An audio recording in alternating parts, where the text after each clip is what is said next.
दोस्तों नमस्कार। 16वीं और 17वीं लोकसभा में नंबरों के लिहाज से कांग्रेस बीते 2014 और 2019 के लोकसभा चुनाव में इतना पिछड़ गई थी कि उन्हें नेता प्रतिपक्ष का पद भी नसीब नहीं हुआ। नेता विपक्ष का पद तो दूर, पार्टी का भविष्य और अस्तित्व भी खतरे में पड़ गया। कम नंबर संख्या के कारण ही संसद में नेता विपक्ष की सीट भी रिक्त रही। लेकिन कहते हैं सियासत में चमत्कार की संभावनाएं अन्य क्षेत्रों के मुकाबले ज़्यादा रहती हैं। किसके सितारे बुलंद हो जाएं और किसके अचानक बुझ जाएं, इसका दारोमदार सब कुछ जनता जनार्दन के मूड के और विचारों पर निर्भर है। बीते 2024 के आम चुनाव में भी कमोवेश कुछ ऐसा ही रहा। भाजपा 400 के पार के नारे के साथ फिर से प्रचंड बहुमत में आने की पूरी तरह आश्वस्त थी, लेकिन जनता ने अस्वीकार कर दिया। मौका जरूर दिया, लेकिन आधा अधूरा। हालांकि कांग्रेस ने इस बार उम्मीद से कहीं ज़्यादा बढ़कर बेहतरीन प्रदर्शन कर खुद को लड़ाई में बरकरार रखा। कांग्रेस हो या भाजपा, प्रचंड जीत से बौराने की प्रवृत्ति से सभी दलों को तौबा करना होगा। 2024 का जनादेश सभी के लिए सीख जैसा है। कांग्रेस को जनता ने नया जीवन दान दिया है। पिछली बार मात्र 52 सांसद ही जीत कर कांग्रेस के संसद पहुंचे थे, पर यह आंकड़ा इस दफे 99 तक पहुंच गया है। तभी कांग्रेस नेता प्रतिपक्ष के लिए दावेदार हुई है।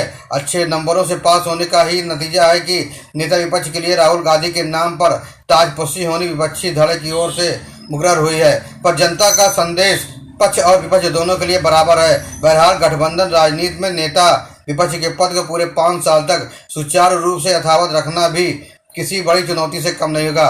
पद पर आसीन होने वाले ओहदेदार के लिए भी चुनौतियों की भरमार रहेगी। उन्हें हर घड़ी अग्नि परीक्षा से गुजरना होगा। नेता विपक्ष का पद राहुल गांधी की सियासी समझ की भी कठिन परीक्षा लेगा, क्योंकि सत्ता पक्ष और देश की एक बड़ी आबादी अभी तक उन्हें सियासत का 10वीं पास छात्र ही समझ रही है। दरअसल समझने के कई ताज़ा उदाहरण भी सामने मुंह खोले हैं। राहुल गांधी कई बार अपने सियासी प्रयोगों में विगत वर्षों में असफल हुए हैं, इसलिए भी लोगों को थोड़ा बहुत संदेह अब भी है। उनके सियासी इतिहास के पन्ने खोले तो सामने एक विफल तस्वीर उभरती है कि वह कांग्रेस अध्यक्ष का पद भी अच्छे से निर्वाह नहीं कर सके, जिसके चलते उन्हें पद छोड़ना पड़ा था। अमेठी से चुनाव भी हारे और अपनी अगुवाई में पार्टी को चुनाव लड़ा कर वे ज़्यादा कुछ नहीं कर सके। कुल मिलाकर उनके हिस्से में सियासी असफलता की भरमार है।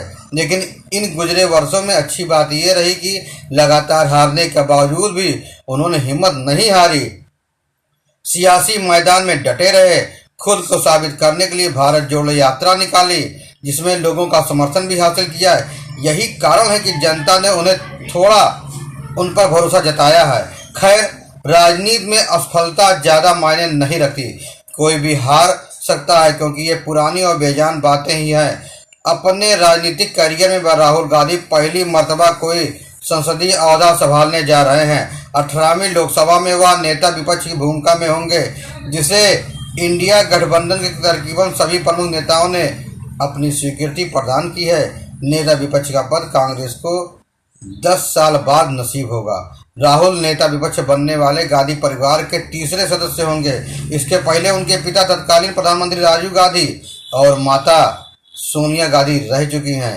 प्रतिपक्ष भारतीय संसद के दोनों सदनों में प्रत्येक में आधिकारिक विपक्ष का नेतृत्व करता होगा, इसलिए नेता विपक्ष का ओहदा अपने आप में बहुत मायने रखता है। प्रधानमंत्री जैसी एक तिहाई शक्तियाँ उन्हें प्रदान होती हैं। सुविधाएं केंद्रीय मंत्री से कहीं बढ़कर दी जाती हैं। प्रधानमंत्री नरेंद्र मोदी अब तीसरे कार्यकाल में जो भी कड़े निर्णय लेंगे या संवैधानिक नियुक्तियाँ करेंगे, उसमें नेता विपक्ष की भूमिका रहने वाले उस नेता की राय लिया करेंगे। उन्हें चुनाव में उन्होंने यह भी कह दिया था कि कौन राहुल, इसलिए इस बार की संसदीय प्रक्रिया बहुत दिलचस्प और टकराव भरी होने वाली है। इसमें चुनौतियां राहुल गांधी के समझ सबसे ज़्यादा रहेंगी, क्योंकि जनता उनके दमखम को नेता विपक्ष के तौर पर परखेगी और भविष्य की राजनीति में उनके कद को तय करेगी। यदि वे जन अपेक्षाओं पर खरे उतरते हैं तो जनता उन्हें सिर आंखों पर बिठाएगी।